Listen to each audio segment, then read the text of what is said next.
हम लोगों ने कल अफेक्शन एंड रिप्रोच नामक ग्रंथ का जो 12 नंबर का 12 संख्या जो पत्र, उसको हम लोगों ने श्रवण करना प्रारंभ किया था, किंतु विशेष रूप से कुछ उसको अभी तक स्पर्श नहीं किया।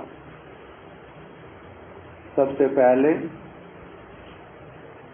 श्री श्री गुरु गौरांगो जयत और स्नेह के पात्र, इस प्रकार के जो संबोधन वो आए के बाद में वो पत्र प्रारंभ किया। कल हम लोगों ने सुन लिया था, थोड़ा सा पत्र उसी से पता चल गया कि कोई एक भक्त जो कि अभी अविवाहित हैं, वो मंदिर में रहते हैं, मठवासी हैं, अभी कुछ समय के ब्रह्मचारी के रूप में हो सकता कि वो रहे हैं, किंतु उनके मन में साधु संग, हरि नाम, हरि कथा इत्यादि ये सब कुछ थोड़ा थोड़ा करते चलने पर भी हृदय में प्रबल रूप से कामना है कि मैं विवाह इत्यादि कर लूं और मेरे लिए वही अच्छा होगा, मेरे लिए सुविधाजनक उस प्रकार का जीवन होगा। इसलिए उन्होंने गुरुपाद पद्म को पत्र लिख करके उपकुर्वन करने के लिए कहा कि मैं उपकुर्वन करना चाहता हूँ। उपकुर्वन शब्द का अर्थ होता है कि पुनः विवाह इत्यादि बंधन के लिए बंधना चाहता हूँ। उपकुर्वन का अर्थ होता है गुरुकुल से अपने घर में पुनः जाना चाहता हूँ। जैसे बच्चे पहले क्या करते थे, वो गुरुकुल में जाते थे, चाहे पांडवों का हम सुनते हैं अथवा भगवान श्री रामचंद्र का सुनते हैं, श्री कृष्ण का श्रवण करते हैं। ये लोग कहाँ पर गए? गुरु के पास में गए और वहीं पर ही विद्या अध्ययन किया अथवा जो कुछ भी सीखा। उसके बाद में फिर कुछ लोग ऐसे वाले होते हैं जो गुरुकुल में ब्रह्मचर्य आश्रम पालन करके सीधा फिर ब्रह्मचर्य से वो सन्यासी बनते हैं। वो गृहस्थ आश्रम और वानप्रस्थ उनके जीवन में इंट्रोड्यूस होता ही नहीं है। तो इनको तो बोलते हैं जो ब्रह्मचारी से सीधा सन्यास आश्रम में जाएंगे अथवा सारा जीवन ब्रह्मचर्य में ही बिता देंगे, गृहस्थ भी बनेंगे नहीं, सन्यासी भी बनेंगे नहीं। तो जो एक तो हो गए, जो क्या हो गए, ब्रह्मचारी से सन्यासी बनते हैं, इनको बोलते हैं बृहद व्रती। जो ब्रह्मचर्य में ही रह जाएंगे, सन्यास भी नहीं लेंगे, गृहस्थ में भी नहीं जाएंगे, इनको क्या कहते हैं? नैष्ठिक ब्रह्मचारी। सारा जीवन ये निष्ठा पूर्वक ब्रह्मचर्य आश्रम में रह गए। और जो व्यक्ति गृहस्थ आश्रम में जाएगा उसके लिए बोलते हैं इन्होंने उपकुर्वन किया। किसी ने उपकुर्वन किया तो वो क्या होगा? पुनः अपने घर में चले जाएंगे और विवाह कर लेंगे, संसार में रहेंगे, संसार वाली सारी चीजें करेंगे, साथ में जो शिक्षा प्राप्त की, भक्ति करने की हो, किसी और चीज की हो, उसका भी पालन करेंगे। 4 आश्रम समझ आ गए।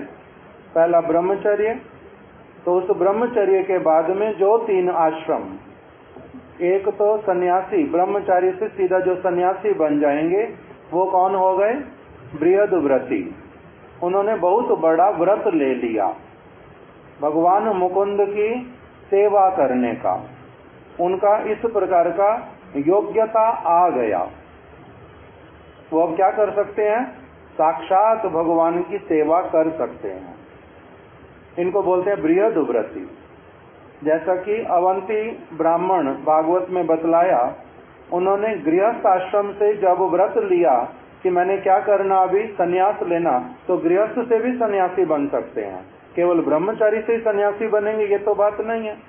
हमारे गुरुदेव ने पहले गृहस्थ आश्रम में भी कुछ समय तक वास किया था। शिला स्वामी महाराज जी ने भी गृहस्थ आश्रम में कुछ समय वास करने के बाद, कुछ समय नहीं, उनका लंबा समय था, उसके बाद में उन्होंने संन्यास लिया था।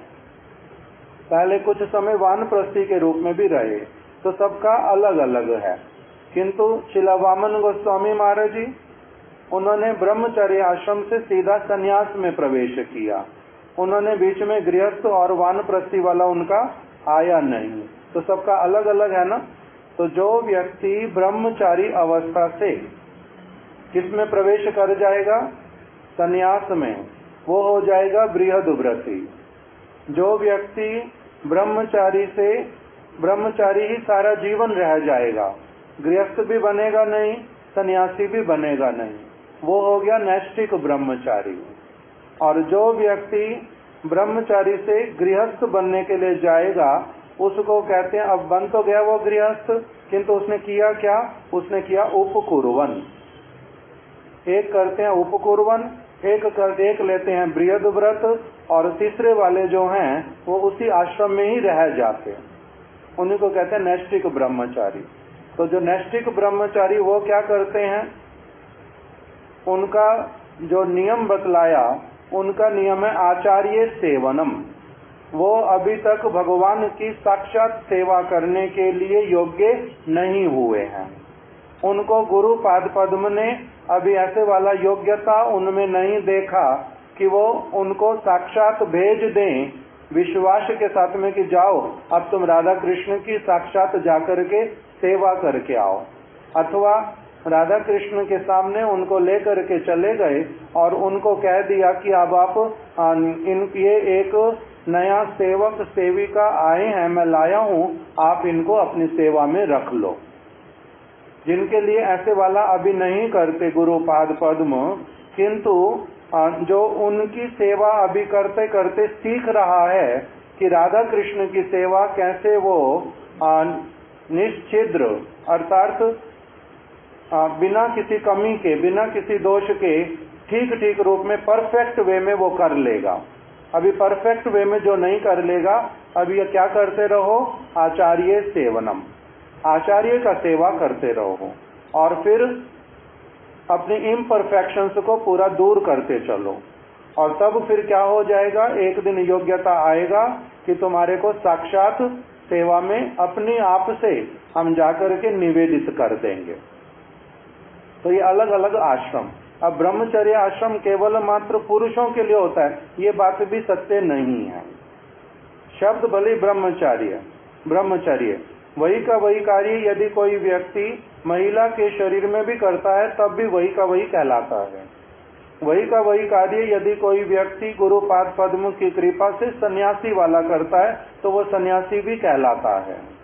तो इसलिए ये केवल मात्र टर्मिनोलॉजी है बोलने के लिए, उसके भीतर में जो भावना वो सबके लिए है। जिसकी जो भी स्थिति, अपनी स्थिति के साथ में जब एक व्यक्ति ठीक ठीक रूप में न्याय करता है, इस वस्तु को समझ पाता है कि मैं कौन हूँ, मैं ब्रह्मचारी, गृहस्थ, वानप्रस्थ अथवा सन्यासी, अथवा अंत्यज्य ब्रह्मचारी से भी निम्न, विषयी, भोगी।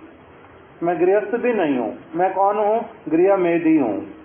मैं ब्रह्मचारी नहीं हूँ, मैं कौन हूँ, फिर व्यभिचारी। इस प्रकार के शब्द भी आते हैं और सबके लिए हैं वो।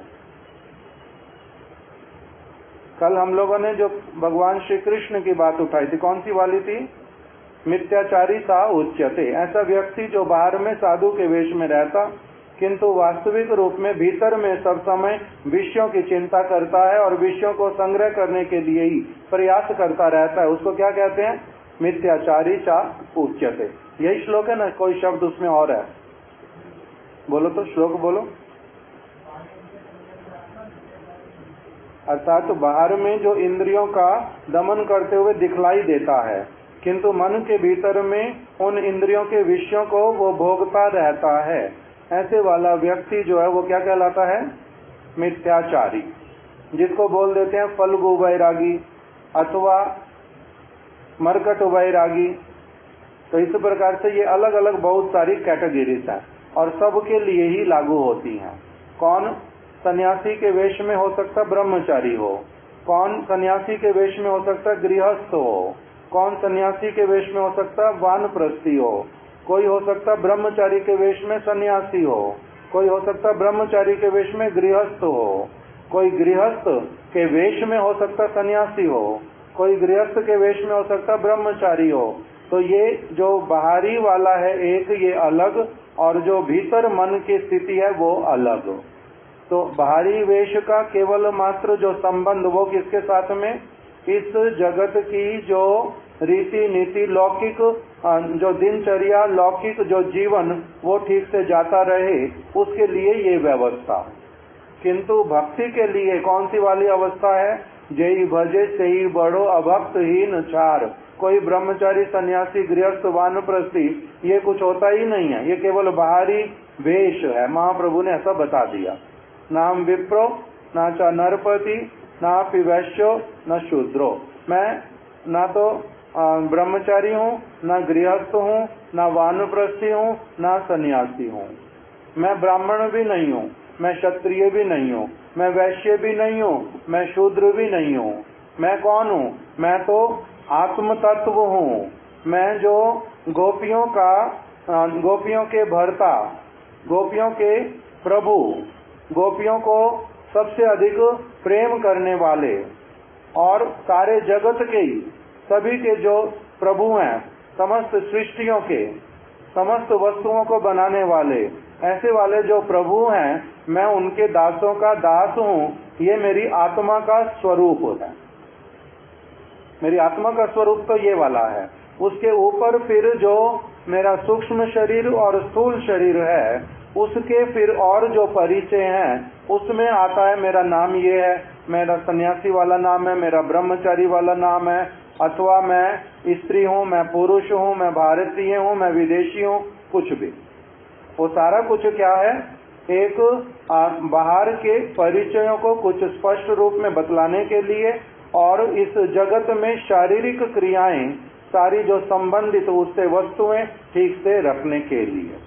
मैं इंजीनियर हूँ, मैं डॉक्टर हूँ, मैं बिजनेसमैन हूँ, मैं साइंटिस्ट हूँ, मैं पॉलिटिशियन हूँ, कुछ भी क्यों नहीं है, किंतु अल्टीमेटली है कौन, मनुष्य। फिर उन मनुष्य में भी कौन है, आत्म तत्व है। जैसे ये वास्तविकता है उसी प्रकार का स्थिति।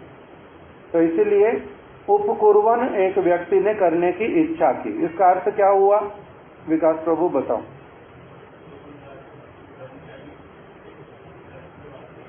हाँ, एक व्यक्ति मठ में रह रहा था, वो ब्रह्मचारी के वेश में था और उस व्यक्ति ने अब इच्छा किया कि मेरे को क्या करना है, उपकुर्वन करना है, मैं गृहस्थ आश्रम में प्रवेश करना चाहता हूँ। इसका निषेध है अथवा नहीं है? हमारे महाराज जी बोलते थे नहीं, इसके लिए निषेध नहीं है। ऐसा व्यक्ति कर सकता है, किंतु उसका गृहस्थ भी सफल हो, उसका गृहस्थ भी शास्त्रीय विधान अनुसार हो, उसके लिए उसको क्या करना पड़ता है, व्यभिचार नहीं करके गुरु वैष्णवों से आज्ञा लेके अपने हृदय की स्थिति को बतला करके और उनके दिशा निर्देश अनुरूप फिर वो आशीर्वाद लेकर के गृहस्थ आश्रम में प्रवेश करे, जिससे कि उसका गृहस्थ आश्रम भी सफल हो और वो भी उसको भक्ति की ओर ले जाने वाला हो। अन्यथा किसी ऐसे व्यक्ति को जीवन में विवाह करके बैठ गए जिसके साथ में क्या होगा, मैंने जीवन में एक रॉन्ग पर्सन को अपना साथी बना लिया जो मेरी सब समय जान खाएगा, तो वो तो बहुत खराब हो जाएगा। इसीलिए फिर कहते हैं कि किस प्रकार का करना, सोच विचार करके करना। उपकुर्वन ये ब्रह्मचारी ने किया, दोष होता नहीं, किंतु यदि सन्यासी करे तब उसके लिए दोष बताया। जैव धर्म में भी बताया, हमारे महाराज जी ने भी बताया कि मेरे को जब पता चला मेरे गुरु महाराज मुझे सन्यास देंगे, तब मेरे मन में सबसे पहली बात जो आई, पहले तो कह रहे सुनते ही बुखार आ गया कि मेरे को सन्यास देंगे, मेरे को बुखार आ गया। उससे 2 मिनट पहले ही उनका गुरु भाई उनको बता रहा था, भक्ति प्रसाद पुरी महाराज, उनका नाम था नारायण कपूर। उन्होंने बोला महाराज जी को देख करके, नरोत्तम प्रभु मेरे को गुरु महाराज जी ने कहा है मेरे को सन्यास देंगे, मैं तो क्षत्रिय हूँ शरीर से, तो मेरे को सन्यास लेना ठीक है क्या? तब कह रहे मैंने उसको साथ साथ में क्या बोल दिया कि क्या सुविधा इसमें, गुरु महाराज जी आपसे ज्यादा जानते हैं, आप क्षत्रिय हो ब्राह्मण हो, किसको सन्यास देना चाहिए किसको नहीं देना चाहिए, गुरु महाराज जी अच्छी तरह से जानते हैं, तो इसका आपको क्यों चिंता करना है, मगर मैं ले लूं सन्यास? अरे क्यों नहीं लोगे भाई, गुरु महाराज जी देना चाहते तो लेना ही चाहिए सन्यास, उसमें क्या असुविधा है, अच्छा है उल्टा सन्यास लोगे।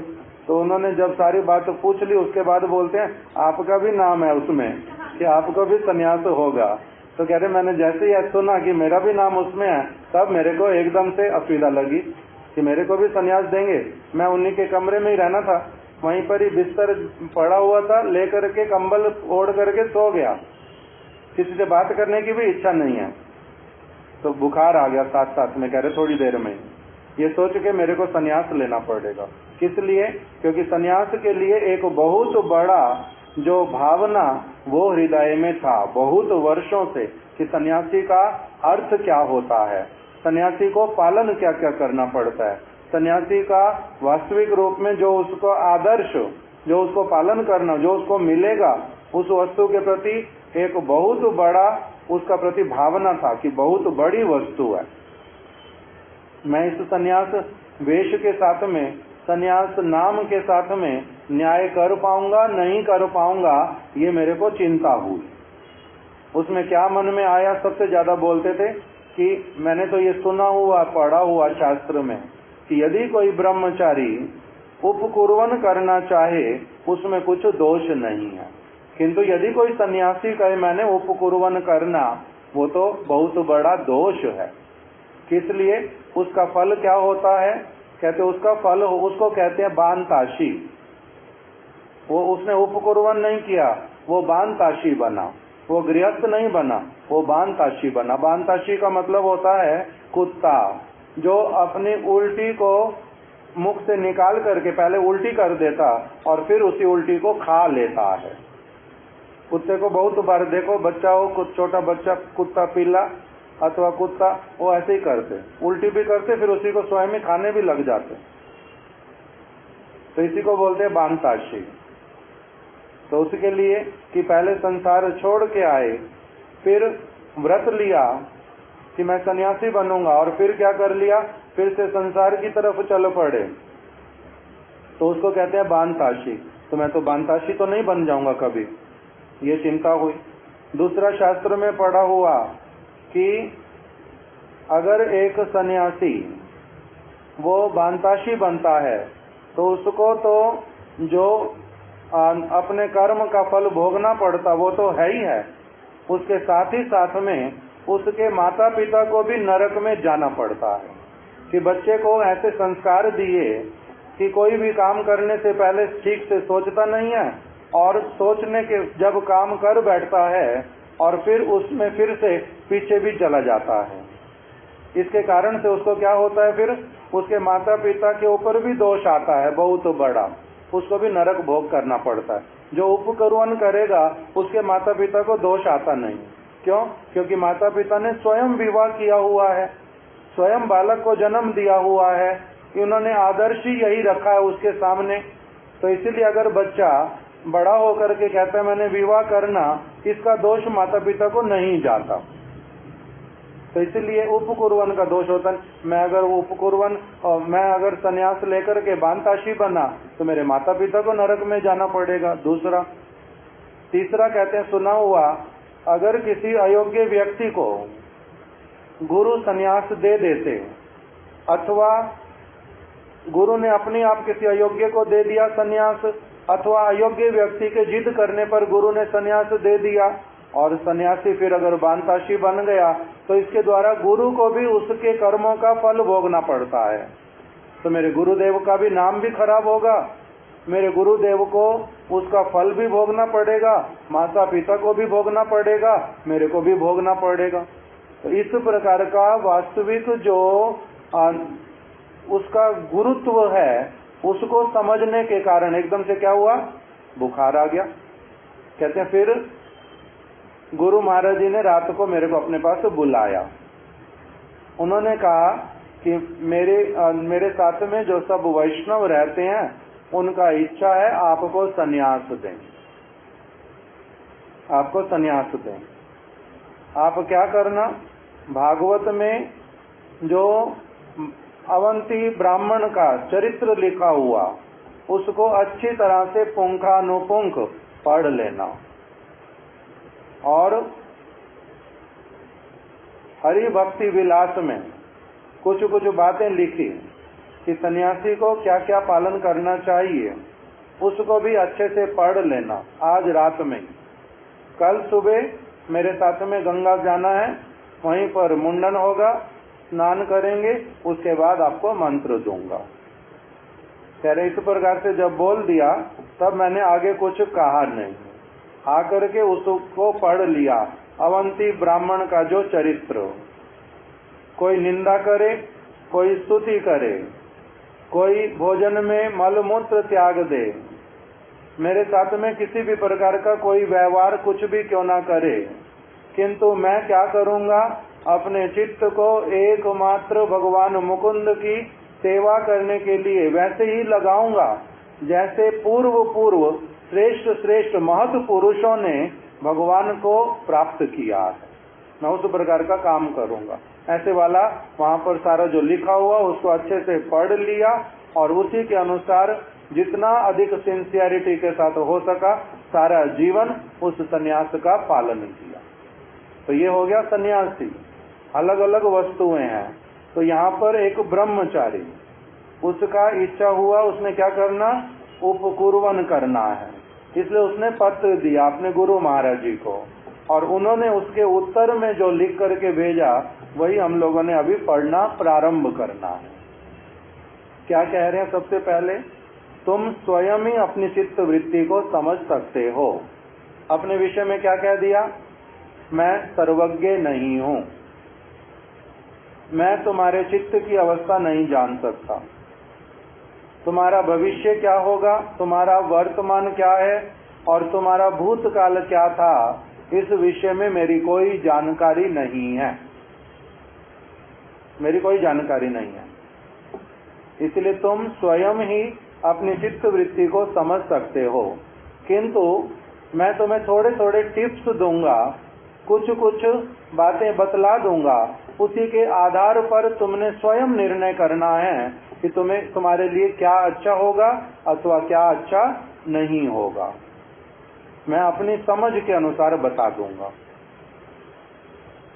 उसी बात को बोल रहे हैं कि यदि तुम्हें अपने चित्त में स्त्री संग अथवा इंद्रिय भोग की प्रबलता दिखलाई दे, एक तो स्त्री संग सब समय एक आयु उपस्थित होने पर और फिर एक लंबे समय तक बद्ध जीव की यही अवस्था रहती ही रहती है। सब समय उसको किसी का अच्छा रूप देखने से आकर्षण होता, इस प्रकार के प्रसंगों की बातें सुनना अच्छा लगता, बहुत सारा हरि कथा कीर्तन सब कुछ सुनने पर भी ये वाली जो लत है, जो ये बीमारी है, ये आसानी से जाती नहीं है। ये बद्ध जीव की अवस्था है।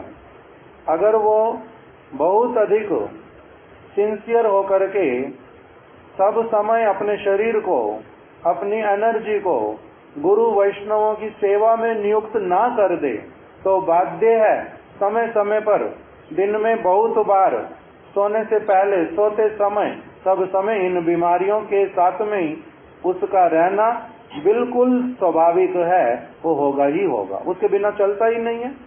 बद्ध जीव की वृत्तियां ऐसी हैं। तो इसीलिए बोल रहे हैं कि यदि तुम्हें अपने चित्त में स्त्री संग अथवा बहुत सारे लोग ऐसे वाली बात भी बोलते हैं, बहुत कथा सुनते समय प्रयास करने पर भी, हरि नाम प्रयास करने पर भी, सेवा करते करते भी ये सारी चीजें चित्त से नहीं जाती, वो केवल मौका ढूंढती हैं।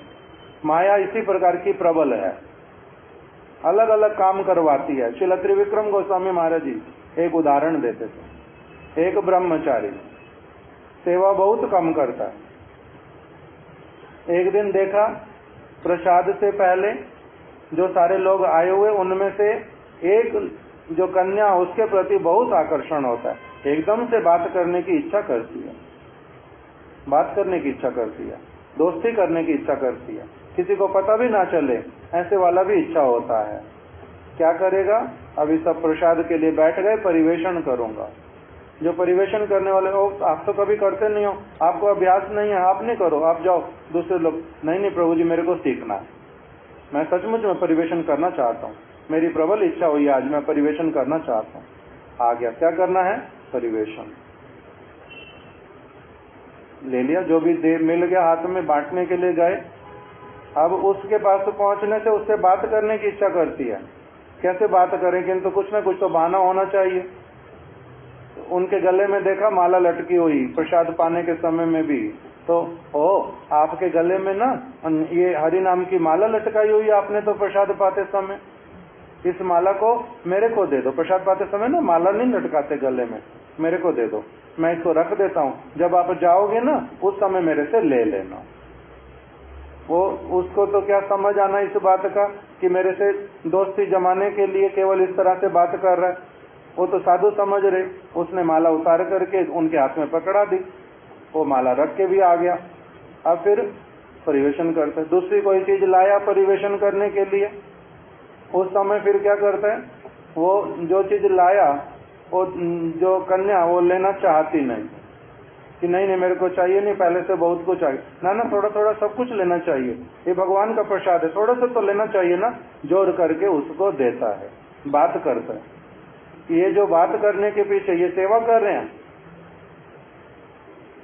दिखाई तो दे रहा सेवा कर रहे हैं, किंतु मन के भीतर में तो कुछ और चल रहा है। तो इस प्रकार का भी होता है, और ऐसे अनेकों उदाहरण दिए जा सकते।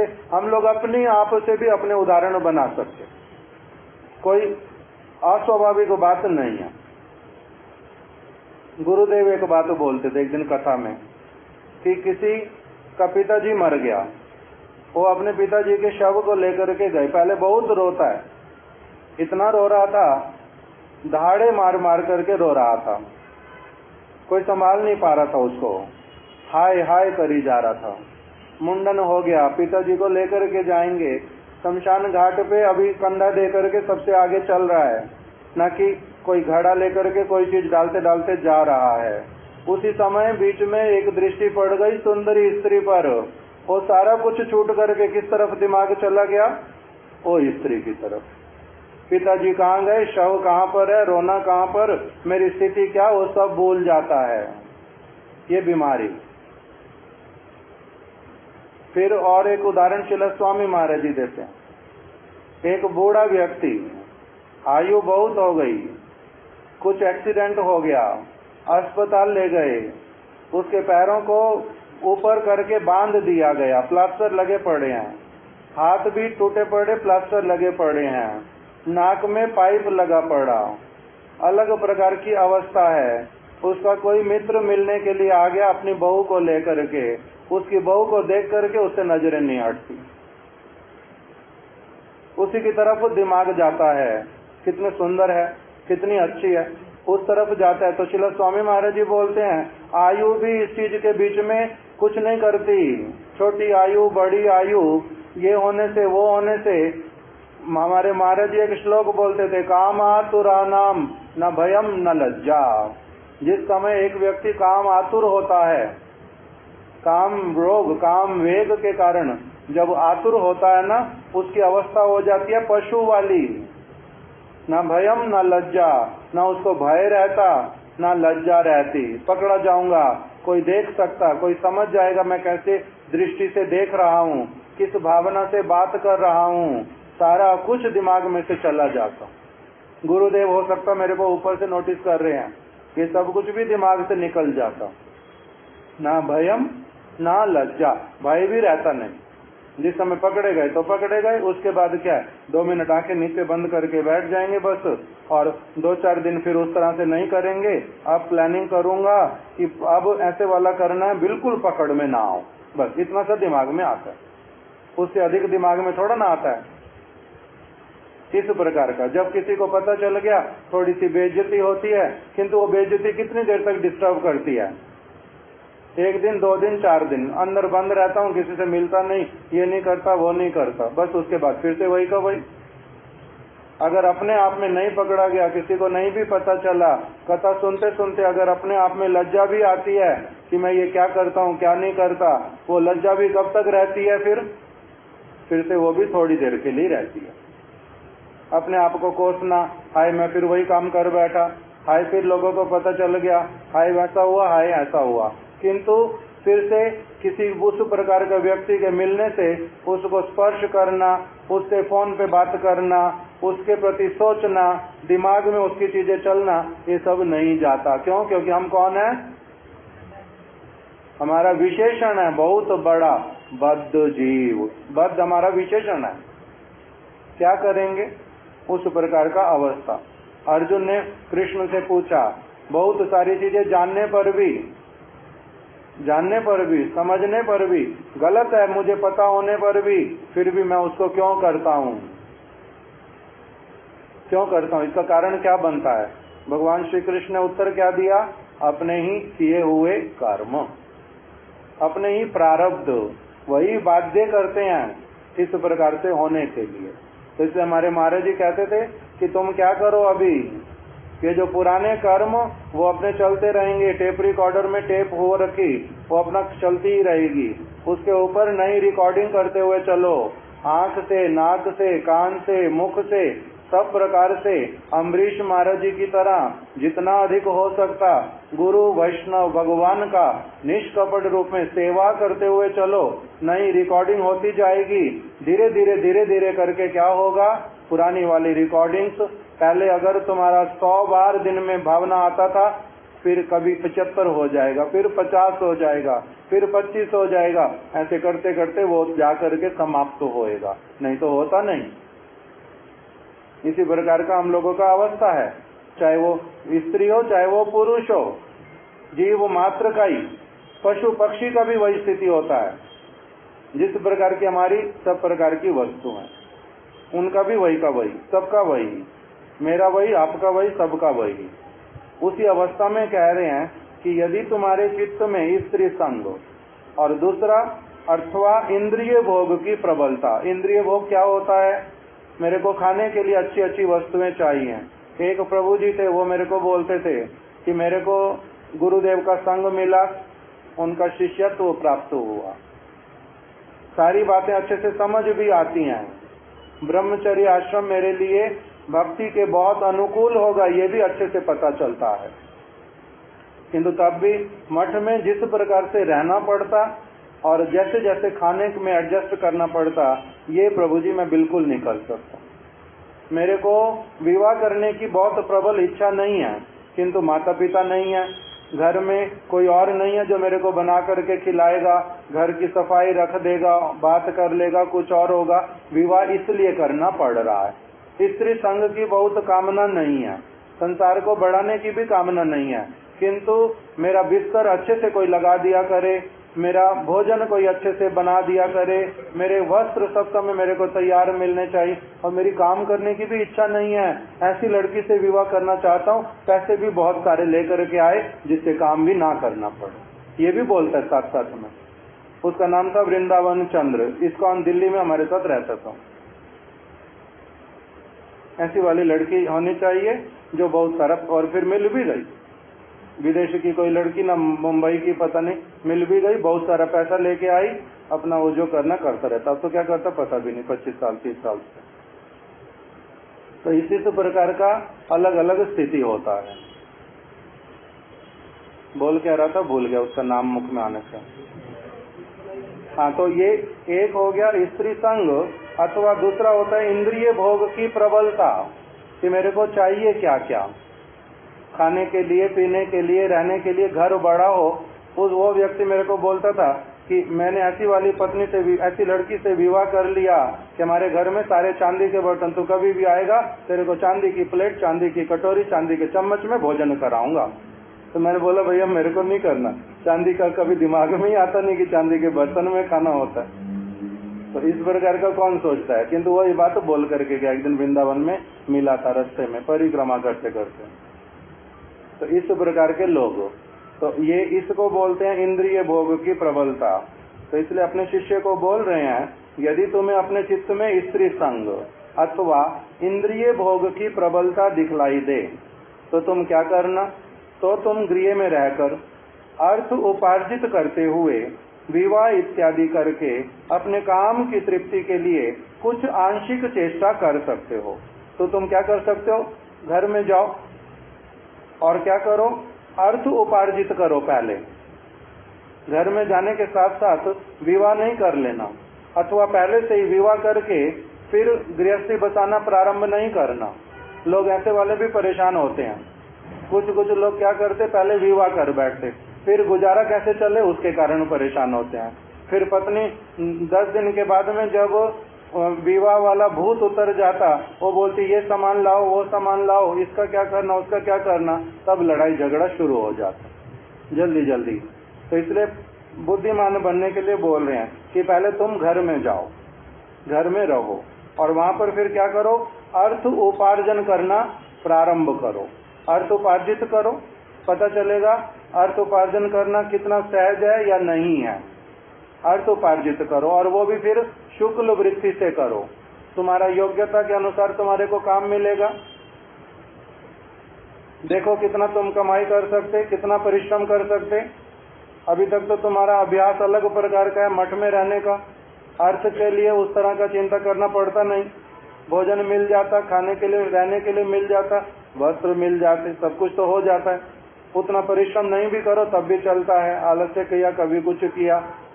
किंतु बाहर ऑफिस में काम करेंगे, मालिक तुम्हारे जो सेंटिमेंट, तुम्हारा स्वभाव, तुम्हारी सारी चीजों को देखते देखते थोड़ा ना काम करवाएगा और पैसे देगा। तुम्हारी सुविधा के अनुसार तो करवाएगा नहीं। किसके अनुसार करवाएगा? अपनी सुविधा के अनुसार। इस टाइम पे आना है, इस टाइम पे जाना है, ये काम करने हैं। ये काम अगर नहीं कर पाओगे तो हम दूसरे किसी को रख लेते हैं, आप यहाँ से जाओ। बोलेंगे ना? नहीं बोलेंगे, क्योंकि उनके साथ किस प्रकार का संबंध है? पैसे वाला। अब वो पैसा देगा तो आपको काम करना है। तो इसलिए अर्थ उपार्जन करना और वो भी शुक्ल वृत्ति से करना, और फिर विवाह करना। वो कैसे वाला करना? वैदिक रीति के अनुसार करना। व्यभिचार करके कुछ करना नहीं तो उसके भी बहुत वो पापमय क्रियाओं के अंतर्गत आता है। उसके भी फिर बड़े सारे जो कुफल हैं वो प्राप्त होते हैं, दंड प्राप्त होता है। इसलिए व्यभिचार भी करना नहीं, वैदिक रीति के अनुसार करना विवाह। पर स्त्री के ऊपर दृष्टि नहीं रखते, और जिनके साथ विवाह ना हो उनके प्रति कुभावना नहीं रखते, नहीं तो वो पापमय क्रियाओं में आता है। कैसा पाप? पापस्य पर पीड़नम। पाप तो पर दूसरे व्यक्ति को पीड़ा पहुंचाना जो है वो पाप कहलाता है। तो अभी मैं अगर कोई स्त्री है, भले उसका विवाह किसी और के साथ हो रखा, वो मेरे साथ में प्रसन्न रहती है, मैं उसका संग करता, वो मेरा संग करती है, तो इसमें क्या पाप हुआ? इससे पीड़ा किसको पहुंची? पापस्य पर पीड़नम। पाप तो होता है दूसरे व्यक्ति को पीड़ा पहुंचाना, तो इसमें तो मैंने उल्टा उसको पीड़ा नहीं पहुंचाई, तो वो भी मेरे को चाहती थी, मैं उसको चाहता था, तो इसमें क्या असुविधा हो गई? पाप कैसे हुआ? इसको शास्त्रों में पाप क्यों कहते हैं? पर स्त्री का संगम नहीं करना, पर स्त्री को कुदृष्टि से नहीं देखना, किसी कन्या को कुदृष्टि से नहीं देखना, ये जो सारा कुछ पाप की क्रिया में आता है। इसलिए 4 जो कली के स्थान बता दिए, कौन कौन से बताए? अवैध स्त्री संग, और जुआ खेलना, और मदिरा पान करना, नशे वाली चीजें लेना। सोना 5वां है, चौथा पहले बताओ।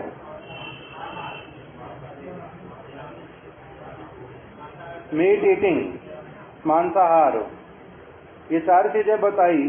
शिला स्वामी महाराज जी ने 5वां क्यों नहीं बताया? कली के 5 स्थान उन्होंने कहा 4 रेगुलेटिव प्रिंसिपल।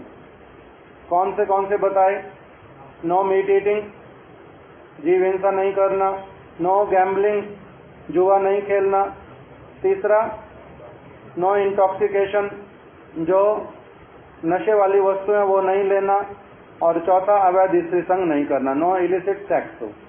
ये 4 चीजें बताई। 5वां क्यों नहीं बताया? सोने वाला जो अश्व कली ने तो पहले 4 स्थान लिए, फिर 5वां भी तो लिया।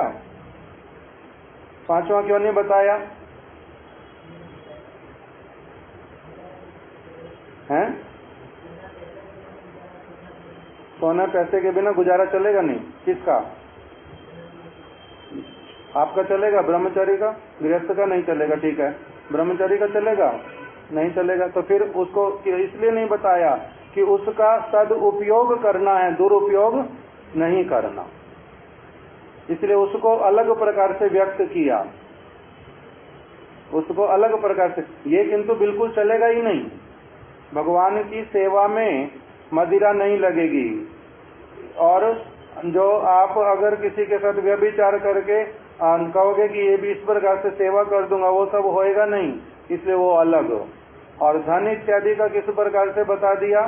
सोने का, धन का, कि उसमें आपने मरकट वैराग्य नहीं करना, उसमें आपने युक्त वैराग्य पालन करना है, अपने लिए नहीं करना, अपनी इंद्रिय तृप्ति के लिए नहीं करना, भगवान की सेवा के लिए सारा कुछ है। ये उनका है, वो प्रभु हैं, इसलिए उनके लिए सब कुछ व्यवहार होएगा, किंतु उनके लिए नशा व्यवहार होएगा नहीं, उनके लिए मीट व्यवहार होएगी नहीं। तो इसीलिए उसको अलग रख दिया, अलग प्रकार से उसको व्याख्या किया गया। किंतु बता क्या रहा था? हाँ, अवैध स्त्री संग से पाप क्यों होता है? क्या ऐसा कर दिया जिससे पाप? किसी को पता चला नहीं, उसके पति को भी पता चला नहीं, माता पिता को भी पता चला नहीं, उसको लज्जित भी होना पड़ा नहीं, मेरे को भी लज्जित नहीं होना पड़ा, अपने आप वो प्रसन्न, मैं प्रसन्न, तब इसमें पाप क्या हुआ? इसके द्वारा क्या पाप हुआ?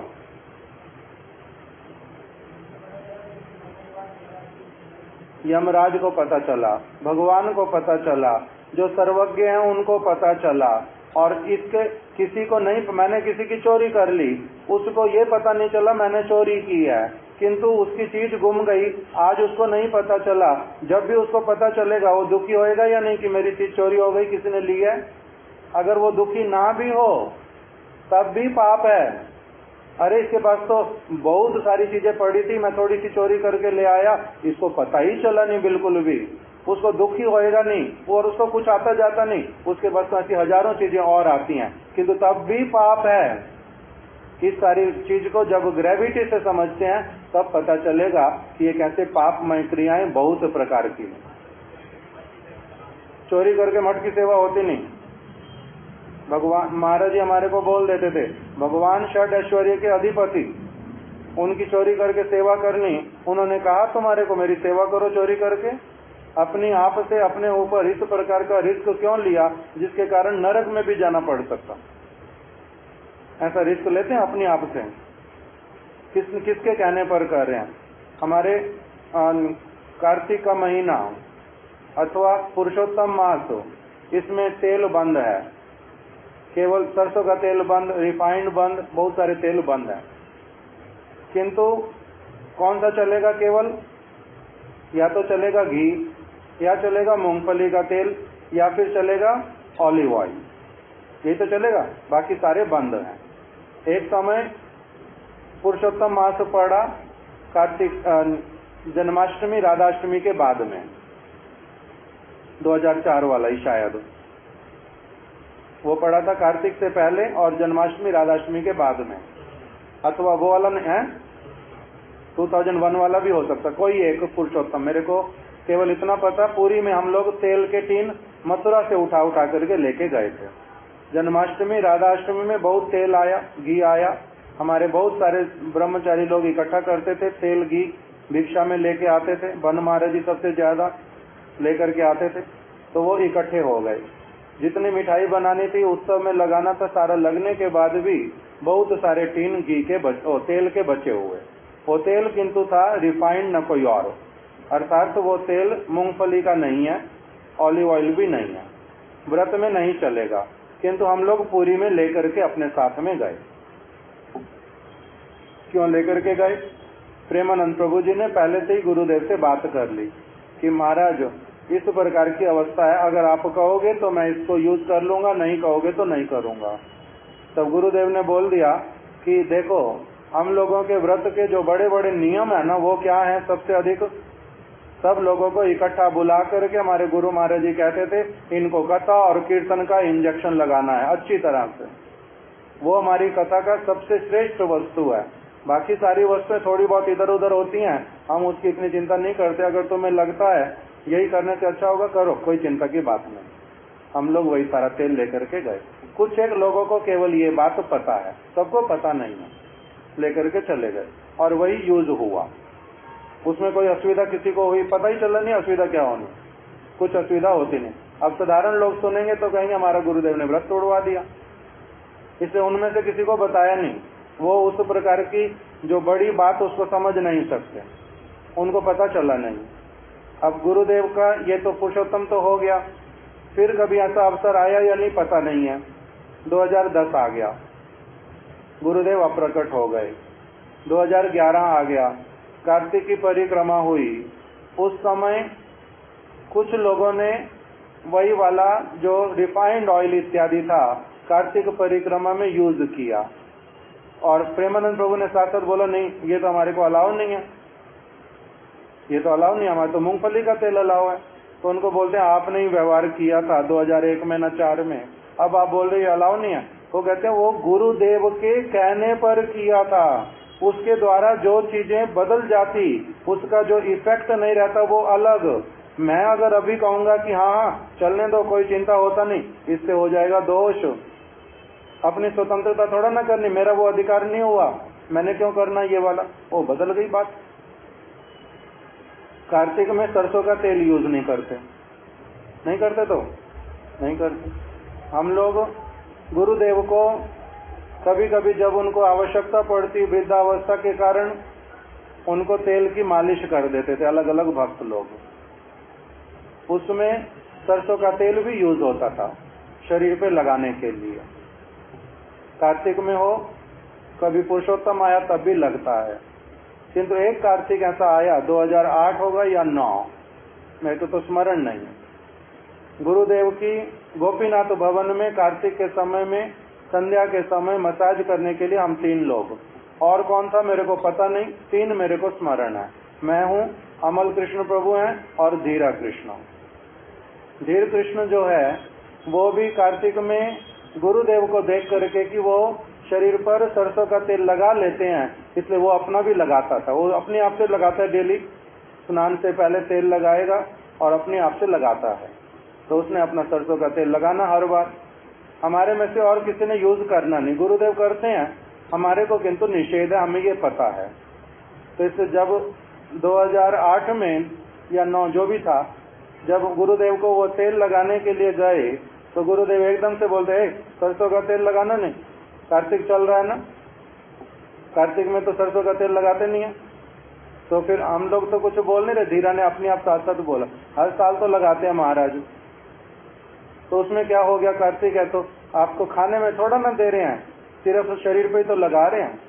तो गुरुदेव ने एकदम से फिर बोला नहीं नहीं, कार्तिक में सरसों का तेल नहीं खाते और ना ही शरीर पे लगाते हैं, खाते भी नहीं लगाते भी नहीं, सरसों का तेल थोड़ा ना लगाते हैं। तो फिर बोलते हैं महाराज आप क्या बोल रहे हो, पता नहीं, हर साल तो लगाते ही हैं। फिर गुरुजी ने एकदम से बोला मैं बोल रहा हूं ना, नहीं लगाओ, सरसों का तेल कार्तिक में नहीं लगाते। जैसे ही वो चौथी बार बोलने के लिए गया महाराज, मैंने साथ साथ उसको बोला धीरा, गुरुजी तेरे को बोल रहे हैं कार्तिक में सरसों का तेल नहीं लगाते, तेरे लिए बोल रहे हैं, इसलिए उनको भी नहीं लगाना, इसलिए ऐसा बोल रहे हैं। समझ नहीं आई अभी तक बात? नहीं, इससे उनका क्या जाता है अगर मैं लगाता हूं तो। तब उसको फिर मैंने जो जोर करके गुरुजी के सामने कि तेरे लिए कह रहे हैं, समझ इस बात को कि तेरे को नहीं लगाना। उनका शरीर का अवस्था वो अलग, हमारे शरीर की अवस्था अलग। अगर अलग अलग चीजें ऐसी होती, कोई व्यक्ति बोलता था कि अगर मैं गाजर खाता तो क्या हुआ, इस्कॉन में खाते हैं, चैतन्य मठ में खाते हैं, इस मठ में खाते हैं, उस मठ में खाते हैं, उसको देखना नहीं पड़ता। कोई कोई अलग अलग एकादशी में नियम निकाल देता कि उस मठ में ये खाते हैं, उस मठ में ये, अगर मैं भी खाता हूं तो क्या असुविधा। किंतु तुम स्वतंत्रता करके खा रहे हो, उसमें दोष आएगा। ये वाली चीज गुरुदेव सिखला रहे। ये सारी की सारी बात क्यों बोलनी प्रारंभ की, मैं भूल जाता हूँ एक्चुअली। हाँ, चोरी करके मठ की सेवा नहीं करनी। किसने हमारे को अलाउ किया? हमारे को तो अलाउ किया नहीं। जैसे प्रेमानंद प्रभु ने पूछ लिया कि ये वाला तेल लगा सकता हूँ, एक्स्ट्रा है, अगर आप कहोगे तो ऐसा करूंगा, नहीं कहोगे तो नहीं करूंगा। किसने दायित्व लिया? गुरुदेव ने। जो योग्य व्यक्ति होगा वो दायित्व लेगा, अगर तब कुछ करूंगा, नहीं तो अपने आप कैसा करने जाऊंगा, तब तो विपत्ति है बहुत बड़ी। महाराज जी को यही 16 सेक्टर में हम लोग एक गोगिया जी का छोटा घर, कुछ दिन तक उस घर में रुके थे हम लोग। वहां पर पूनम दीदी अपनी माता जी को और लोगों को लेके आई। बोलती है, महाराज जी मैं गाय दान करना चाहती हूँ, आप ये पैसे ले लो और पुरी में जाकर के आप गोपीनाथ गौड़िया मठ में जो गोपीनाथ बाबा जी उनको दे देना और वो गाय की सेवा करेंगे, आपके हाथ से दिलाने। महाराज जी बोलते ना, मेरे हाथ से दिलाना नहीं, मैं लेके जाऊंगा नहीं ये पैसे। मैं क्यों लूँ दायित्व गाय की सेवा का? मैं वहां तक पहुंचूं नहीं पहुंचूं, मेरा शरीर छूट जाए, मैं उसको गाय के पैसे दे दूं तुम्हारे कहने पर। तुम्हें तो वो जानता नहीं है। तुम्हारे कहने पर गाय ले ले और फिर गाय की सेवा ना करे, भगवान की सेवा में ना लगाए, उसका दायित्व कौन लेगा? मैं नहीं लेना दायित्व। इसलिए इतना स्पष्ट रूप में बोल देते हैं, क्योंकि हम लोगों को ग्रेविटी नहीं समझ आती, किंतु उन लोगों को समझ आती है। महाराज जी को जगन्नाथपुरी मंदिर के लिए, जगन्नाथपुरी जाएंगे लोग पैसे देते, मुख्य मेन जो मंदिर है उसके लिए महाराज जी ये वाले पैसे लेकर के जाओ, ये वाले हमारी तरफ से वहां पर चढ़ा देना। कितना केयरफुल, कोई दिया साथ साथ में डायरी में लिखना, इसने इतने पैसे दिए मंदिर में चढ़ाने के लिए। वहां पहुंचने के साथ साथ बैठेंगे बेड पर, बाद में उसी समय है शुद्ध अद्वैती महाराज को बुलाओ, डायरी निकालो, पैसे निकालो, ये प्रभु इस व्यक्ति ने जगन्नाथ मंदिर के लिए इतने पैसे दिए हैं, ये साथ साथ जाओ दे करके आना और पर्ची लेकर के आना। फिर पर्ची आ गई, पर्ची संभाल करके रखनी। हम वापस चंडीगढ़ जाएंगे, जिसने दिए थे उनको उनकी पर्ची वापस पकड़ाएंगे। इतना दायित्व लेना पड़ता है अगर कोई काम करना तो। अगर दायित्व नहीं ले सकते तो क्यों इस प्रकार का करना? उसके बीच में जो फिर दोष हो जाएगा उसके लिए दंड भाग का भागीदार होना पड़ता है। तो इसीलिए साधारण रूप में बोलते हैं, fools rush where the angels fear to tread. मूर्ख व्यक्ति वो सारे काम करने के लिए अपना कूद पड़ते हैं जिसको करने के लिए महत्व पुरुष भी 100 बार सोचते हैं, 100 बार सोचते हैं, जिसके लिए वो इतने सिंसियर सेंसिटिव रहते हैं। हम लोग बहुत निम्न होके भी सेंसिटिव रहते हैं। वो भगवान की सेवा के लिए करो, गुरु की सेवा के लिए करो, मैं प्रचार के लिए करो। तेरे को कहा किसने भाई? तेरी योग्यता कितनी? तू मरेगा उसके बीच में, अगर कभी तेरे को बचाने कौन आएगा? कभी सोचा इस बारे में? ये तो सोचना पड़ता सारा कुछ। बुद्धिमान होने पर नहीं सोचते तो असुविधा होती है। तो ये पापमयी क्रिया, विवाह इत्यादि किए बिना वैदिक रीति अनुसार किसी भी स्त्री के प्रति संग करना, ये सब कुछ करना, अभी के जगत के लोग मानेंगे भी नहीं इसको। बहुत सारे साधु के वेश में भी लोग मानेंगे ही नहीं, किंतु रीति यही है। लिव इन रिलेशनशिप क्या होता है? बेकार। वो शास्त्रीय भाषा, शास्त्रीय बातें थोड़ा ना है। विवाह के बिना हम रहेंगे, पशुओं की तरह हम जीवन जी लेंगे, ये सारा कुछ जो करना, हम अपनी इच्छा से जो मर्जी कर लेंगे, ये युग का फेर है। किंतु है तो सारी पापमयी क्रियाएं, उसके द्वारा कुछ अधिक मंगल होता तो दिखाई देता नहीं। तो इसलिए पापमयी क्रियाएं नहीं करना, उस प्रकार का भी निर्देश दे दिया। ठीक है, तुम्हारी स्त्री संग की कामना, तुम्हारे में इंद्रिय भोग की प्रबलता, तब भी तुम क्या करना? पहले घर में जाओ, फिर शुक्ल वृत्ति से अर्थ उपार्जन करना, विवाह इत्यादि करना, वो भी वैदिक रीति के अनुसार। और फिर विवाह करके तुम अपने काम की तृप्ति के लिए आंशिक चेष्टा कर सकते हो। काम तृप्ति कभी नहीं होएगी, ये भी साथ साथ में बोल दिया। जैसे ययाति महाराज जी वाला कल हमने उदाहरण सुना था, बहुत समय तक वृद्ध होने पर फिर युवा अवस्था लेकर के भी बहुत समय तक इंद्रिय तर्पण करने पर भी उन्होंने अपने आप से विलाप करते हुए हाथ उठा करके क्या कहा था? ना जातु कामा कामान उपभोगेना शाम्यते, कि काम का उपभोग करने से कभी भी काम की तृप्ति नहीं होती है। ना जातु, उससे कभी भी तृप्ति उत्पन्न नहीं होती। उससे कभी तृप्ति उत्पन्न नहीं होती। ये जो सारा कुछ उन्होंने बोला, उस प्रकार की भावना को लेकर के क्या कह रहे हैं कि तुम आंशिक चेष्टा कर सकते हो अपने काम की तृप्ति की, विवाह इत्यादि करके काम की तृप्ति के लिए कुछ आंशिक चेष्टा कर सकते हो, किंतु पूर्ण रूप में कभी किसी की नहीं हो सकती। इस बात को भी स्मरण रखना। ये वाली बात तो बोल दी। आगे उसके जो कहना प्रारंभ किया हम लोग कल श्रवण करेंगे। आज यहीं तक रख देते। वांछा कल्पतरुभ्यश्च कृपा सिंधुभ्य एव च पतितानां पावनेभ्यो वैष्णवेभ्यो